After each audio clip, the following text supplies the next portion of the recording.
Hey guys, welcome back to the next part of this tutorial where we're going to continue working with the hair. Now, I was going to have all of this or part of this in the, off camera so that you could save a little bit of time. But there's a couple of things I wanna show you that I did before moving on to the next haircuts. So first of all, I did reduce the amount of or the scale of the haircut because it was becoming a little bit difficult to work with the elements here at that scale. And as you can see, we got this. It looks really good. Now, don't pay attention to the color or the shine or anything. Just pay attention or try to pay attention to the shapes of the element, to only the forms and how the hair is looking. And this one looks really, really good. Now, the way we're going to work is by utilizing a philosophy that is called, oh, sorry, that was an old tutorial from Victoria 3D as well. An old philosophy that is called opacity levels. So we're going to have 3 layers of opacity. One is going to be from 90% to 100% opacity, so pretty blocky haircuts. Then the second layer is going to be about 50% opacity, and the last layer is going to be about 10 to 25% opacity, depending on the types of hair that we're using. So this one right here are the hairs that we're going to be using for the full percent opacity. If we go back here, we're going to have the main long as the full percent, so let's say FP. The side short is also going to be FP. And then the main short, those are going to be half opacity. So they're going to be slightly thinner. So not as much density. Same for this one. So this is half opacity. Eyebrows are going to be different and flyaways are going to be super opaque. The transition hairs are also going to be opaque. So these ones are going to be super, super light. They don't even go into, they would be like the 10 to 25%, the last kind of layer, okay? So here is the backup that we have, and I just duplicated it to create this one right here. And just to make sure that you remember the whole process very, very fast, I'm going to go here into main hair. I'm going to call this main hair long V2 because this is the second version of the hair. And the only thing you need to do is go up here and create a new XGen description because you're not going to get the same menu from XGen unless you press that button there. And this description is going to be main hair long desk V2 because it's the second version. And yeah, it's the same collection, placing on guides. There we go, create. So here's the fast way to do it. You're just going to go into your guide, 1, 2, 3, grab the 3 guides. Oh, there we go. R to scale them until they reach roughly the same size as the other ones.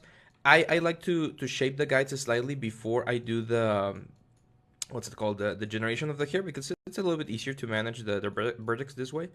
So, again, don't go crazy, like don't try doing curly stuff in here. This is just to break up the silhouette a little bit in the hairs and make sure that they're not all completely straight. Grab all the guides, bake guide vertices to make sure that they're nice and clean, update there, and there we go. Now the cool thing is you can jump here to the main long description and check your settings in such a way that it's a lot easier to just, what's the word? Just copy the settings. So in this case, it's density 4 with 0.004. So I'm gonna go back to my second description, density 4, and the width is 0.04. There we go. Let's update this. Now, I'm not sure if due to the fact, I don't think so, right?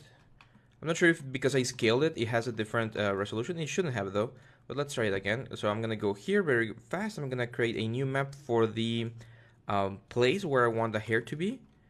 And let's go here to the brush. Let's make the radius way smaller. There we go. We're gonna paint this area right here, which is where we want the hair to be. We save that real quick, and there we go. I do think that for some reason, maybe it's due to the scaling, the density is way lower than what I need, so I'm definitely gonna go higher there.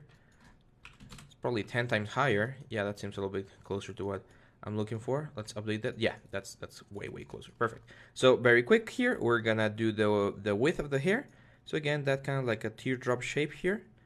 Couple of nodes there. Change this to spline and spline to get a softer transition throughout the elements here. Make sure that you don't have like an extra like the one I have there, because that one has to really be in there. There we go. And now, see, the cool thing about, in this case, for instance, the fact that the guides are not ending in the same place, we already have a little bit of variation in regards to height. So that's really good.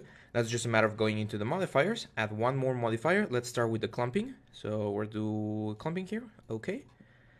we're gonna go down here and set up maps. We're gonna generate a new like basic map here and say save.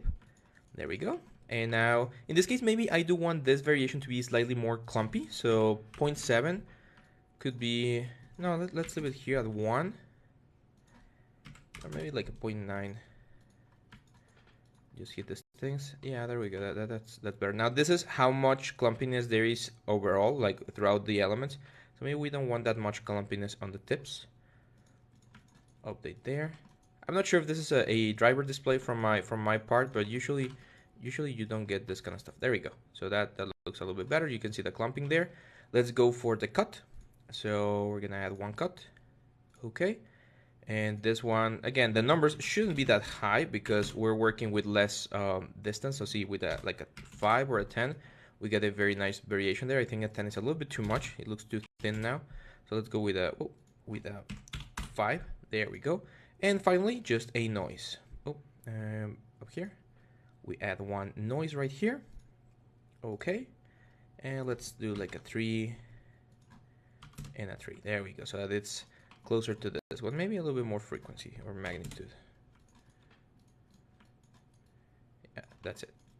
So what you want to see here is they should look very, very similar. Like the amount of light that you're seeing through one of the and the other should be pretty similar. In this case, I think we're slightly too thick, or not thick, too many. So let's go down to like a 30%. Yeah, I think that's better. That looks closer to what I'm seeing over here.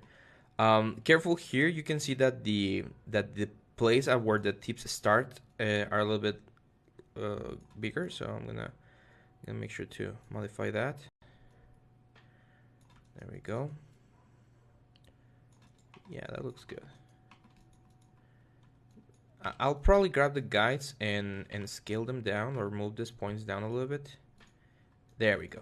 Because these guys are pretty much gonna occupy the same space, or I'm gonna use them to place them on the same rough spaces of the character, and that's why I want a little bit of variation between them. Like I don't want them to be perfectly exact, because otherwise it's gonna look really, really weird. And that's it, guys. This is just a quick overview. It's a quick, fast way in which to duplicate this kind of things. Now I'm gonna pause the video and I'm gonna do all of the other ones. The only one that I'm gonna wait until the very end are the eyebrows, which is gonna be super simple, because that one it's a little bit different. And after I got everything ready here, I'll show you how to do the baking for the textures. Now, one thing you can see here is I'm actually trying to keep this guys as close as possible, because eventually, since we're gonna be baking from the front camera, we want like our square to be very optimized, right? We want everything to be in a very nice place to work with. So hang on tight, guys, and I'll see you back in the next video.